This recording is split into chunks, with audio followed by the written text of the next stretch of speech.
জলের চাপে ভেঙে গেল লাভপুর ব্লকের ঠিবা অঞ্চলের ঠিবা গ্রামের কুয়ে নদীর বাঁধ। প্লাবিত ঠিবা সহ আরও 5টি গ্রাম। রবিবার ভোরে বাঁধ ভেঙে গিয়ে গ্রামে জল ঢুকতে শুরু করেছে। জলের গতি বেশি থাকায় গ্রামবাসীরা বাড়িঘর ছেড়ে বাইরে বের হতে পারেননি। জলের মধ্যেই আটকে রয়েছেন ঠিবা অঞ্চলের বাসিন্দারা। বাঁধ ভাঙার খবর পৌঁছাতেই ব্লক প্রশাসনের কর্তারা ঠিবা গ্রামে পৌঁছান। জলবন্দী বাসিন্দাদের উঁচু জায়গায় তুলে আনার কাজ শুরু হয়েছে। জলের তোড়ে রাস্তা ভেঙে যাওয়ায় যোগাযোগ ব্যবস্থাও বিচ্ছিন্ন হয়ে পড়েছে। উল্লেখ্য, গত 3 দিন একটানা প্রবল বর্ষণের কারণে বীরভূমের সমস্ত নদীর জল বেড়ে যায়। ঠিবা নদীর জল কানায় কানায় পূর্ণ হওয়ায় গ্রামবাসীরা বাঁধ ভাঙার আশঙ্কা করছিলেন। যে কোনো মুহূর্তে বাঁধ ভেঙে গ্রামবাসীদের জলমগ্ন আশঙ্কা থাকায় লাভপুরের বিডিও শিশুতোষ প্রামাণিক সহ ব্লক প্রশাসনের কর্তারা এছাড়াও স্থানীয় বিধায়ক ঠিবা গ্রামে পৌঁছে দুর্গত মানুষদের ত্রাণের ব্যবস্থা করেছিলেন। অবশেষে গ্রামবাসীদের আশঙ্কায় সত্যি বলে প্রমাণিত হলো। রবিবার ভোরে ঠিবা নদীর বাঁধ ভেঙে যায়। বাঁধ ভেঙে যাওয়ায় প্লাবিত হয় আশপাশের 5টি গ্রাম। নদীর জল গ্রামে ঢুকে পড়ায় ফসলের ক্ষতির আশঙ্কা করছে। ব্লক প্রশাসনের তরফ থেকে দুর্গত মানুষদের উদ্ধার কাজে শুরু হয়েছে। নদী বাঁধ ভেঙে স্থানীয় তৃণমূল কংগ্রেস নেতা কি জানালেন শুনুন। দেখছি আমরা তো কালকে প্রায় একটা অবধি ছিলাম। একটা অবধি দেখার পরে বিডিও সাহেব ছিলেন।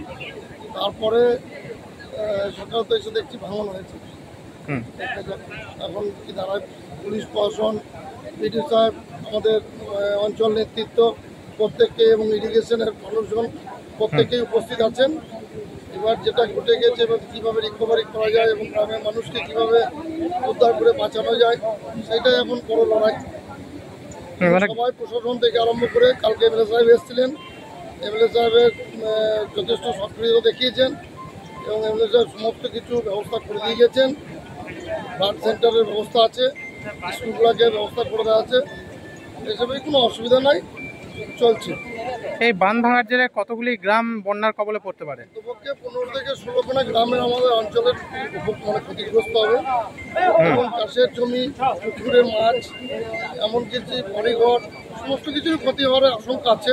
দেখা যাক কতটা কি করতে পারা যায়। প্রশাসন সক্রিয় আছে। এই বাঁধ কখন ভাঙে তো বলতে পারবো না, এবার আনুমানিক মোটামুটি পরের দিকে হয়েছে। আমরা প্রায় একটা অবধি ছিলাম। তারপরে সিভিক প্রশাসনের এরা ডিউটিতে ছিল, তারপরে পুলিশ প্রশাসন সবই ছিলেন। এবার সেই মুহূর্তে আশা করছি ভোরের দিকে সম্ভবত। গতকাল কিরকম পরিস্থিতি ছিল এখানে? গতকাল জল বাড়ছিল, মানে কিনারায় কিনারায় ছিল। এবার তবু খানিকটা রাতের দিকে থম ধরার মতো ব্যাপারটা হয়েছিল। তারপরে ভাঙন হয়েছে, হয়তো কোনো আল পড়েছে কোনো, সেইখান থেকে ভাঙনটা হয়েছে। আরও কি জল বাড়ার আশঙ্কা রয়েছে? জল বাড়া তো আকাশ বৃষ্টি ধরেছে, এখন দেখা যাক। আপনার নাম? জল বাড়া বিষয়টা ইরিগেশন বা এরা বলতে পারবেন ভালো করে কি করছে না করছে। আপনার নাম? আমার নাম রামকুমার গাঙ্গুলি, শিবাবা। পাশাপাশি বাঁধ ভেঙে যাওয়ায় গ্রামবাসীরা কি বলেছেন শোনাবো। সকালে এসে আমরা তো গতকালকে এখানে মোটামুটি সারাদিনটাই কাটিয়ে গিয়েছি। সকালে এসে দেখলাম যে ভাঙা অবস্থা, আমাদের খুবই চাষের তো ক্ষতি হয়ে গেল। চাষ হবে বলে আর তো মনে হয় না, পিছনেও থাকবে না। এবং এটা মেন রাস্তা হয়ে গেছিলো জয়চন্দ্রপুর, চতুর্পুর, জামাটা দিয়ে যাতায়াতের রাস্তাটা সব শেষ হয়ে গেল এবং চাষিদের তো প্রচুর ক্ষতিগ্রস্ত হলো। এটা হওয়া তো আমাদের খুবই দুঃখজনক ব্যাপার। মানে কতগুলি গ্রাম এর মধ্যে বিপজ্জনকভাবে পড়ছে? ধরুন ঠিবা পঞ্চায়েতটা গোটাই, ধরুন 19টা মতন গ্রাম। 19টা গ্রামে কি বন্যার কবলে? হ্যাঁ, বিশেষ করে ঠিবা পঞ্চায়েতের মধ্যে ঠিবাটা বেশি ক্ষতি হয়ে গেল। ঠিবার মধ্যে ভেঙেছে, ঠিবাটা খুবই অবস্থা খারাপ।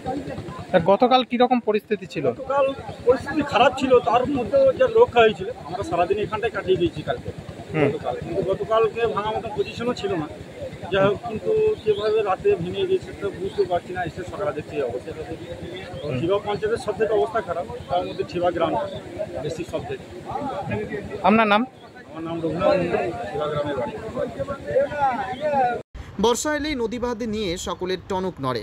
শুষ্ক মরশুমে বাঁধ মেরামতির কোনো উদ্যোগ প্রশাসন না নেওয়ায় বর্ষার সময় বাঁধ ভেঙে সাধারণ মানুষকে দুর্ভোগের মধ্যে পড়তে হচ্ছে। এমন চিরাচরিত প্রথার কবে পরিবর্তন হবে জানা নেই কারো। কবে গ্রামের মানুষ এই দুর্ভোগ থেকে মুক্তি পাবেন সেদিকেই পথ চেয়ে বসে আছে গ্রামগঞ্জের গরিব গুরবদের দল। বীরভূমের লাভপুর অঞ্চলের ঠিবা গ্রাম ঘুরে শ্রেয়সী মণ্ডলের রিপোর্ট, টাইমস 14 বাংলা।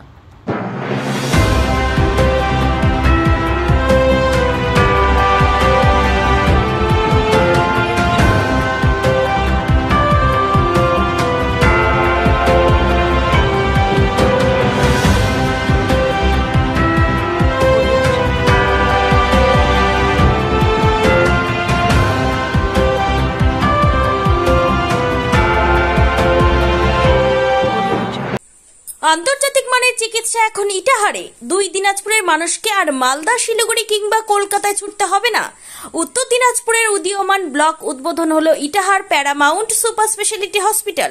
ইটাহার ব্লকের নোমনিয়া এলাকার বাসিন্দা তথা মুম্বাইয়ের প্রতিষ্ঠিত ব্যবসায়ী রফিকুল ইসলাম এই প্রতিষ্ঠানটির রূপকার।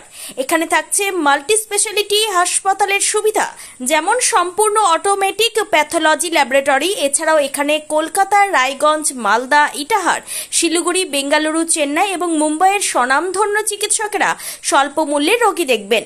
উত্তর দিনাজপুরের ইটাহারে বসে উন্নত চিকিৎসা পরিষেবা পেতে এবং বহিরাগত চিকিৎসকদের মাধ্যমে নিজেদের বিভিন্ন রোগ ব্যাধি দূর করতে শীঘ্রই যোগাযোগ করুন Itahar Paramount super speciality hospital, Porsha Sheetal petrol পাম্পের বিপরীতে, ইটাহার, উত্তর দিনাজপুর।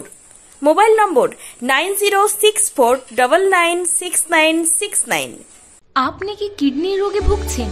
তাহলে আর দেরি না করে আজই আসুন আপনার এলাকার একমাত্র বিশ্বস্ত প্রতিষ্ঠান জীবন রেখাতে। এখানে বিশেষজ্ঞ নেফ্রোলজিস্ট ডাক্তাররা লেজার ট্রিটমেন্টের মাধ্যমে রোগীদের সমস্ত ধরনের কিডনির এবং প্রোস্টেটের অপারেশন করে থাকেন। রোগী দেখছেন nephrologist doctor Arkaprabha Chakraborty, SSKM hospital, Kolkata. Doctor Sunil Kumar, Apollo hospital, Kolkata. Doctor Pinaki Mukherjee, NRS hospital, Kolkata.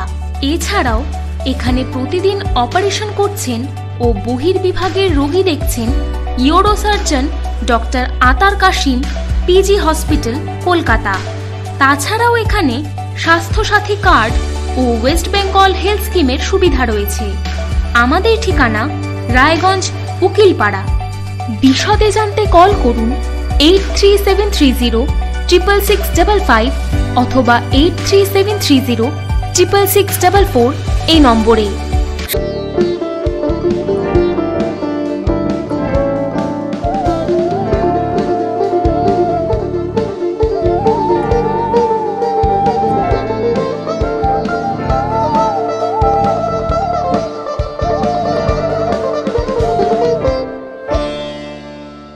আপনি কি চাকরি পরীক্ষার্থী?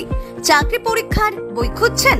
তাহলে আজই চলে আসুন সৌরভ বুক অ্যান্ড ম্যাগাজিন সেন্টারে। এখানে BSc, WBCS, bank, rail, ICDS, nursing, ANM এবং GNM সহ কেন্দ্রীয় ও রাজ্য সরকারের সকল চাকরির পরীক্ষার বই ও ম্যাগাজিন পাওয়া যায়। আমাদের ঠিকানা খড়িমোড়, মোহনবাটি, রায়গঞ্জ। বিস্তারিত জানতে যোগাযোগ করুন 9002904090 অথবা 9434347016।